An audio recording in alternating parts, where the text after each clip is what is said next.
Elementary music teacher friend, you love what you do, but you might feel unappreciated and, in fact, unseen some days.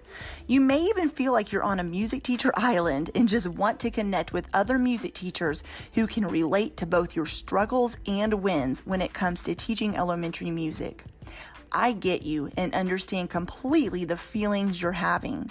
That's why each and every week, the Elementary Music Teacher Podcast will provide you with solo and guest episodes that will help you realize you're not alone in your music teaching journey. Throughout each episode, my goal is for you to be able to walk away with actionable steps and ideas to help you feel like you're ready to take on the new week with whatever challenges may be thrown your way. Hi, I'm your host, Jessica Peresta, and I'm so glad you're here. Whether you're at home, in your car, in the shower, or wherever else you're listening, grab your cup of coffee or whatever other beverage is nearby and listen in to the Elementary Music Teacher Podcast. Hey there! In this episode, I'm going to be sharing a few of my favorite manipulatives to use in the music room. Now, I could share 1,000, but I'm going to just share some that you probably already use yourself, but if not, I'm going to explain why I like them and how I use them.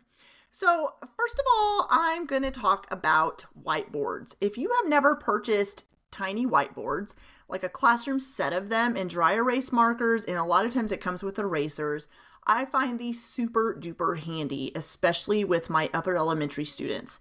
So the way I like to use the little whiteboards is students can write their own rhythms on there. They are great for writing down quick answers. They are great for composing quickly. They're great for coming up with lyrics and so on and so forth. I've used little whiteboards in so many ways. And there's nothing wrong with still handing kiddos a piece of staff paper or obviously composing on all the amazing websites we have nowadays. But sometimes if it's just a quick, I need them to sit in a small group and do an activity together, a lot of times having these little whiteboards are really, really, really good.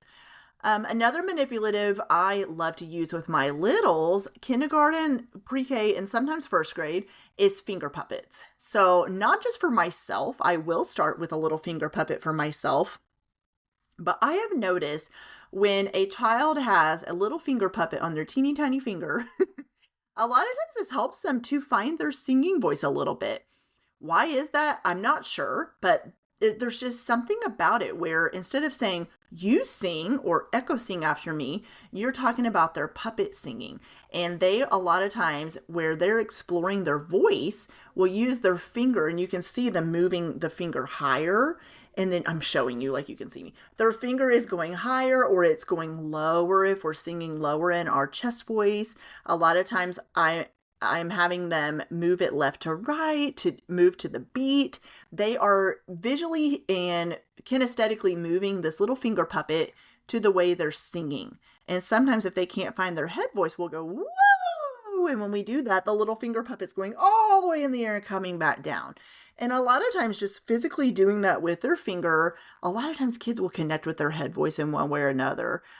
It is just something I found to be magical and that kids really do connect with it for some reason. So, going back to the whiteboards I mentioned earlier, there are so many really cool magnets you can use to help students compose.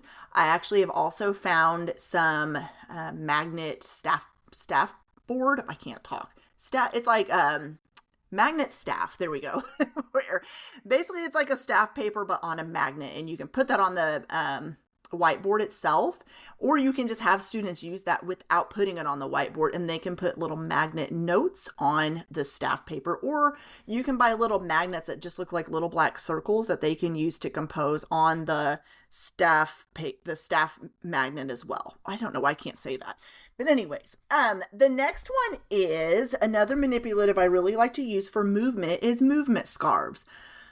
You can use these in so many different ways. When I went through my ORF training, I really learned a lot about movement. And one of the activities I really loved that I would have never thought of on my own, if I can be honest, with scarves is have the students do different things with them. What I mean is you're talking to them about moving in their own bubble, and then their bubble can move around the room in different, it's a floating bubble. And while they're doing that, you can also tell them different things to paint with their scarf. And you're going to see all kinds of creativeness come out of these kiddos. Maybe they're painting a picture and you're telling them, okay, you're painting a tree and now you're going to paint some flowers. I want you to see you paint the sun in the sky, and you're going to see kids turning and going up and moving their bodies low. And so instead of just saying movement words like we're going to move high, we're going to move low, we're going to move left and right, you're telling them things to do with their body. They're using creativity, but they're also in return, without even realizing it, they're practicing creative movement on their own. Another thing to do with scarves is you can have them move fast and slow. I did this in the Hall of the Mountain King, and their scarves are moving slow at the beginning to the steady beat while they're also moving their feet. And then, or you can have them move in place and they're just moving their scarves. Either way is fine. And then when it gets to the faster part, they're moving it faster and faster and faster. And when it gets to the end, it goes, da, da. Da, da, da, da, da, da, da, da, da, da, da. I had them throw it in the air and catch it, throw it in the air and catch it, and then move it really fast in their hand. So find different songs that you can do with movement scarves. Another movement prop I've used before is movement ribbons. And these are great too. You know, the long ones, think of the Olympics when you see what's it called? Rhythmic gymnastics. They sell these long ribbons that I have found are really cool because when the kids are able to move in circles with them, and then they can make all these little squiggly patterns.